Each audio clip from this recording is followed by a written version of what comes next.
Okay, well, I'm the mother of two daughters. Would I comment on the way they look? I do. I say, you look beautiful, darling. You look gorgeous. You look stunning. Wow. That's what I say. What do I really think? I think they're beautiful and stunning. They're my daughters. I love them. 0207 862 2222. That's the number. Do give us a ring. Now, Claudia Winkleman, your daughter, has said on many occasions there were no mirrors in the house when she was growing up. We think that must be poetic license a little bit. Slightly, but we didn't have on we had a 3-floor house. Yeah. So the top floor was the kids' floor.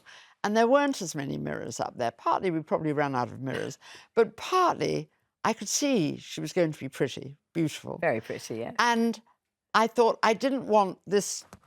I mean, I'm a very old lady, so I grew up with lots of women who were beautiful. And then, of course, that sort of goes. Mine went about 10, 20 years ago. I think you're looking fabulous. And I That's because I'm coming to makeup every day, you whether look I'm great. on or you not. You can come every morning for makeup if you like. But the truth is, that doesn't last. Yeah. What goes in there lasts.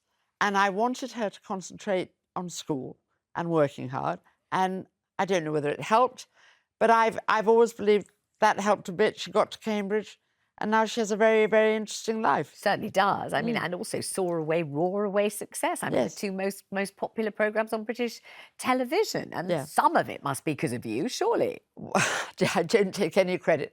Where I think she's been very clever, she does programmes that she feels comfortable, that appeal to her. Do you know what I mean? Yes. She doesn't settle for something where she knows she's going to be wriggling and not happy. And I admire that in her. And did you kind of make it your business to make sure you weren't saying, lose weight, gain weight, don't do that with your hair, do that with No, your hair? I was very, very careful about what I said, because when I was growing up, my father really wanted me to look like I was age 10 when I was 20. Yeah. No makeup, no going out, no glamour. So he was very critical of my looks, and I don't think that helped. And I think, of course, you can say, I love the other pair of jeans more, or, whatever, or you cannot go. I mean, you worry sometimes about the very short skirts and all the rest of it, and you worry about what will happen to them.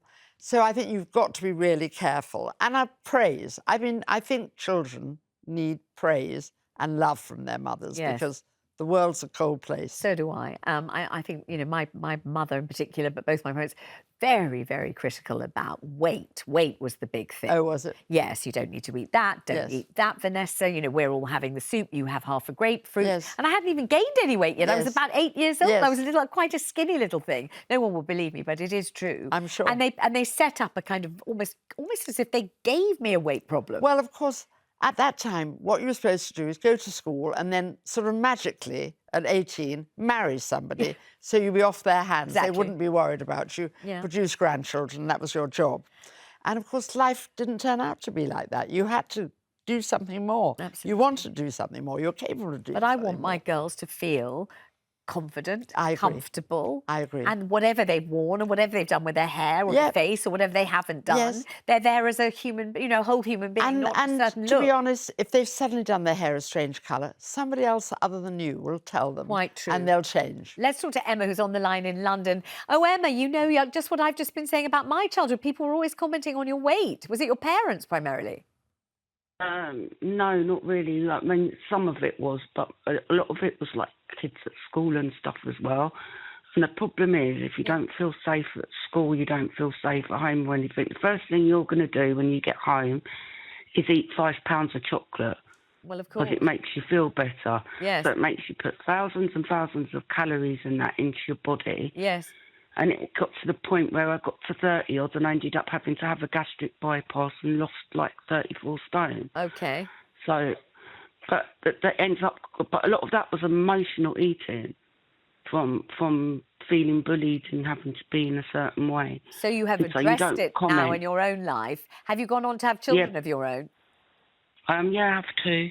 And have you been much more careful about what you say to them about weight or appearance? I wouldn't do anything like that, because the fact of the matter is everybody's different. And you had like goths when I was at school, and you had people that were like pretty little things that would wear pretty little dresses, and you had the tomboys, whatever. Everybody's different. It's how people treat people that it matters, and that's what I always say to them. Can't possibly Treat argue with people that. in the You're right way. You'll have your 100% friends and correct. stuff as well. Emma, lovely And to have you you're on the gonna- programme. Let me talk to you a bit about, social media and the pressure now, almost to look exactly like everyone else. Well, we always say, it's never a post, it's a boast. Yeah, that's Somebody quite has true. spent all day doing that, and then that awful picture of, the lips. And who are they trying to impress? And you want to say, talk to people. Don't just be on the phone all day. But it's very hard. It's new. Yeah. I imagine the next generation will be completely different about social Have you media. had to say to your grandchildren, no smartphones at the table, that kind of thing? Luckily, my children have done that. Both of my son and my daughter have been very careful about smartphones. Well, my two grandsons by my son, they're a bit little, so they're not there yet. But the others, they know about the rules, they know about don't go mad, they also know about don't trust it necessarily. Yes. Everything on it is not true. I think you've got to do that. And certainly, as parents, you don't bring your phone to the table and they don't bring theirs to the table.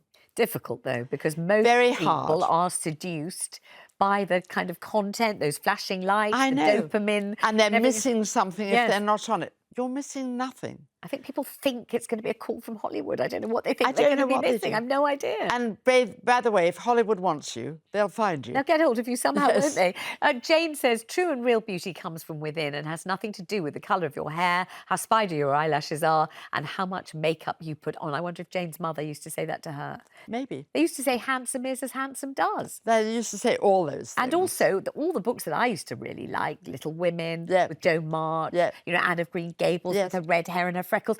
The heroine was never a raving beauty. Never a raving beauty. No. Only, and not even Cinderella was until the very end. I mean, beauty was not, brains were admired, and bravery, jump on a horse.